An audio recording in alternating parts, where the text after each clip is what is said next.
I remember the first time I met Sarah. She had a bright smile and kind eyes. We were young and full of dreams. Every day we walked in the park, talking about life, our future, and silly things that made us laugh. She loved music and always had a song in her mind. I liked books and told her stories from my favorite ones. We were happy. Then there was Tom. He was my best friend, or at least I thought he was. We had known each other since childhood.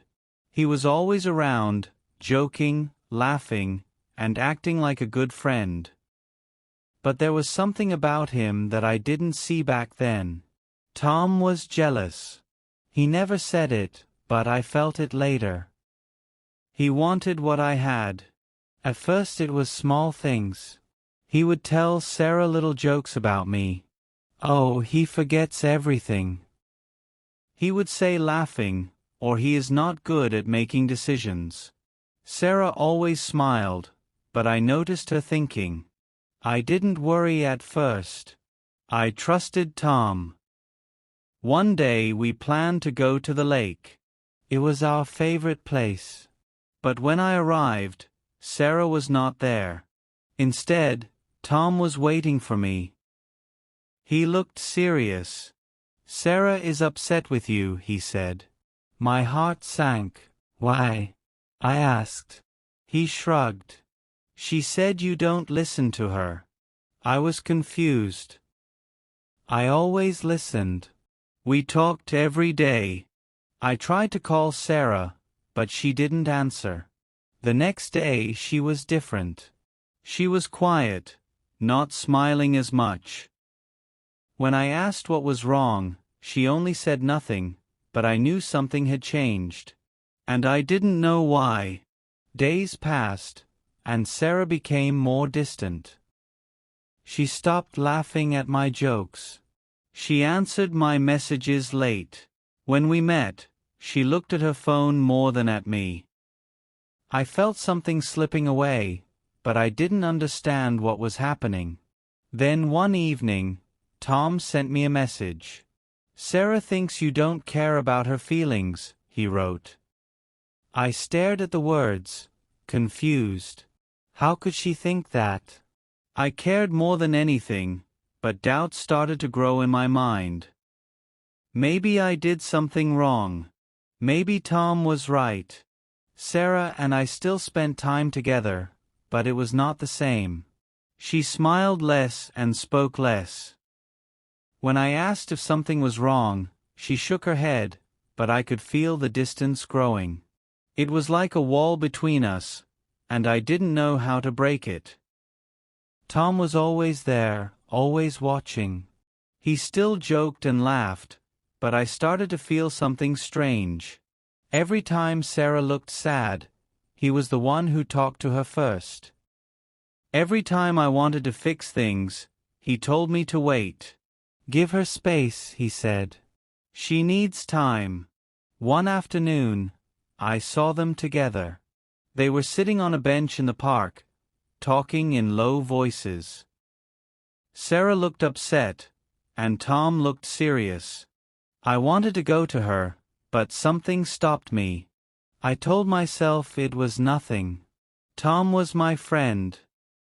He was only trying to help. That night, Sarah sent me a message.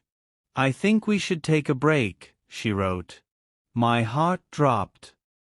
I read the words again and again, hoping I was wrong. But the words did not change. I wanted to ask why, but my hands felt heavy. I didn't know what to say. I sat in my room for hours, thinking, what had I done? I tried to remember if I had said something wrong, if I had hurt her without knowing. But nothing made sense. We were happy before. What changed? The next day, I saw Tom. He looked at me with sad eyes. "I'm sorry, man," he said.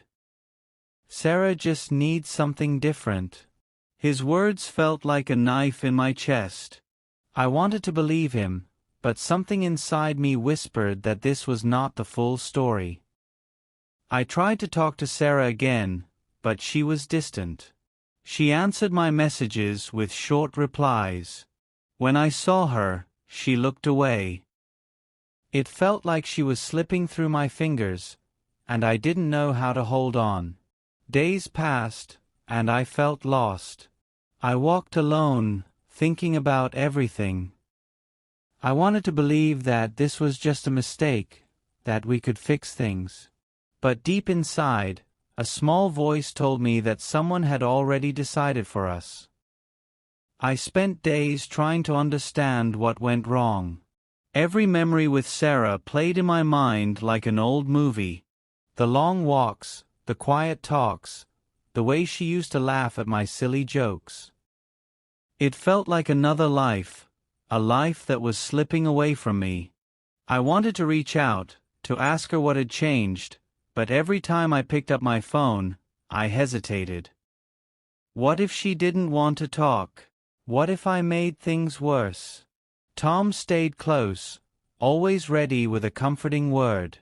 "Give it time," he said, patting my shoulder. "If it's meant to be, she'll come back." His words sounded kind, but something in his eyes felt different. It was like he knew something I didn't. I wanted to trust him, but a small voice in my head told me to be careful. One evening, I finally gathered the courage to call Sarah. The phone rang for a long time before she answered. Her voice was quiet, almost tired. "Hey," she said. I took a deep breath. "Sarah, can we talk? I just want to understand." There was silence. Then she sighed. "I don't know, it's just, things don't feel the same anymore." Her words hit me like a wave. I wanted to ask why, to tell her that we could fix things, but she sounded so far away, like she had already made up her mind. The next day, I saw them together again. Tom and Sarah. They were sitting close, whispering. I stood there, frozen, watching as she smiled at something he said. It was a small smile, nothing special, but it felt like a punch to my stomach. My best friend and the girl I loved, sitting together like I never existed. I wanted to believe it was just a coincidence that Tom was only being a good friend. But doubt was growing inside me, and I couldn't ignore it anymore. I walked away, my head spinning. Was I imagining things? Was I overthinking? Maybe Tom was right. Maybe Sarah just needed space. But why did it feel like he was always there, always in the middle of everything? And why did she trust him more than she trusted me? That night, I couldn't sleep. Every time I closed my eyes, I saw them together. I remembered the little things. How Tom always joked about me in front of Sarah. How he always knew what she was thinking. How he was the first to tell me that she was unhappy. And suddenly, it all made sense. Tom wasn't just my friend. He was the reason Sarah had changed. He was the reason she had doubts. And worst of all, I had let it happen right in front of me. I felt like a fool. All this time, I had trusted Tom. I had believed he was my friend, that he wanted the best for me. But now I could see it clearly. He had been slowly turning Sarah against me. He had been planting doubts, making her question everything. And I had done nothing to stop it. I had let him stay close. Let him whisper in her ear. Let him take what was mine. I wanted to confront him, to ask him why. But what would he say? Would he lie? Would he smile and pretend he was innocent? A part of me wanted proof. Something solid that I could show Sarah. But deep down, I knew that proof didn't matter. She already believed him. She had already chosen to listen to his words over mine. That was the most painful part. The next day, I saw Sarah again. She was sitting alone by the lake, staring at the water. I walked over, my heart pounding. "Sarah," I said softly. She looked up. Her eyes filled with something I couldn't read. Sadness? Regret? Or was it just guilt? "Can we talk?" I asked. She nodded, but didn't say anything. I sat beside her, taking a deep breath. "I don't understand what happened," I said. "We were happy. And then, suddenly, everything changed. I just want to know why." She looked down at her hands. "It wasn't sudden," she said. "I started seeing things differently. I started feeling unsure." Her voice was quiet, like she was afraid of her own words. I wanted to tell her that she had been tricked, that Tom had been feeding her lies. But would she believe me? Or would she think I was just blaming someone else? "Did Tom say something to you?" I asked carefully. She hesitated for a moment. "He helped me see things more clearly," she admitted. The words stung like a knife. Tom had won. I clenched my fists, trying to stay calm. "Sarah, do you really think I didn't care about you? That I didn't listen?" She looked at me, and for a second, I thought I saw doubt in her eyes. But then, she shook her head. "I don't know any more," she whispered. And with that, I knew it was over. I stood up slowly, feeling like the ground beneath me was breaking. "If you ever remember how things really were," I said, "I'll be here." She didn't respond. She just stared at the water, lost in her own thoughts. I walked away, feeling empty. The girl I loved was gone, and my best friend had taken my place. That night, I sat alone, thinking about everything. I had lost Sarah. I had lost my trust in Tom. But I hadn't lost myself, and I wasn't going to let him win so easily. I couldn't let it end like this. I had lost Sarah, but I wasn't ready to walk away without the truth. I needed her to see what had really happened. I needed her to understand that Tom had been the one whispering doubts into her mind. But how could I prove it? She already believed him. She already thought I was the problem. If I pushed too hard, she would think I was just angry, just trying to blame someone else. I had to be smart. I started paying attention. I watched Tom and Sarah from a distance. I noticed how he always stayed close to her, how he always made sure to be the one she talked to when she looked sad. He was careful, always acting like the perfect friend. But I saw the way he smiled when I wasn't looking, the way he seemed proud of what he had done. I knew I was right, but knowing wasn't enough. I needed Sarah to see it for herself. One day, I got my chance. I walked into the cafe where we all used to meet, and there they were. Tom and Sarah, sitting in the corner, deep in conversation. I didn't go to them. I just found a seat nearby, pretending not to notice. Then, I heard it. Tom was speaking in a low voice, but I caught the words. "He never really understood you," he was saying. "You deserve someone who listens, someone who cares." I clenched my fists. This was it. This was how he had done it. He had slowly made her doubt me, one little lie at a time. I could have walked away. I could have let it go. But I didn't. I stood up and walked over to them. Sarah looked up in surprise. Tom's face changed for just a second. Just long enough for me to see the guilt before he covered it with a smile. "Hey," I said, looking right at Sarah. "I need to ask you something." She hesitated, then nodded. "Did I ever make you feel like I didn't care?" She opened her mouth, then closed it again.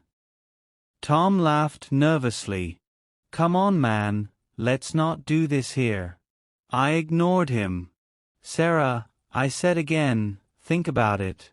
Every time you doubted me, who was there telling you I was wrong? Who was always ready with the perfect words?" She frowned, and for the first time I saw it, the hesitation, the tiny crack in the wall Tom had built between us. She turned to him. "Tom." Her voice was unsure. Tom shook his head. "You know I only ever told you the truth." But his voice wasn't as strong as before. Sarah looked at me, then back at him. I could see the thoughts racing through her mind, the moments she had never questioned before now suddenly making sense. I didn't know if it was enough to fix everything, but I knew one thing. She was finally starting to see the truth. Sarah's eyes stayed on Tom, searching for something, an answer, an explanation. But for the first time he had no words. He looked away, his confidence shaken. The silence between them was heavy, filled with all the things he had told her, all the doubts he had planted. I could see it, the way her mind was racing, the way she was finally questioning everything. A part of me wanted to feel victorious, but mostly I just felt tired. "I don't know what to believe," Sarah said at last. Her voice was quiet, uncertain. "I thought I was seeing things clearly, but now I don't know." I took a deep breath. I didn't want to push her, didn't want to force her into a decision. "Just think about it," I said. "When did you start doubting me? Who was always there, telling you I was wrong?" She frowned, looking down at her hands. I knew she was remembering, piecing everything together. Tom finally spoke, his voice defensive. "I was just trying to help," he said. "I only wanted what was best for you." But even he didn't sound convinced anymore. Sarah turned to him, her expression harder now. "Did you?" she asked. "Or did you just want me to doubt him?" Tom didn't answer. He looked at the ground, his jaw clenched. The truth was clear, even if he refused to admit it. A long silence followed before Sarah stood up. She looked at me, and for a moment I thought she might say something, an apology, a promise to fix things. But instead she just sighed. "I need time," she said. "I need to think." I nodded, even though it hurt. I wanted to tell her that I had already forgiven her, that I still cared. But I knew words wouldn't fix this. She had to figure it out on her own. She walked away, leaving Tom and me alone. He didn't look at me. He didn't say a word.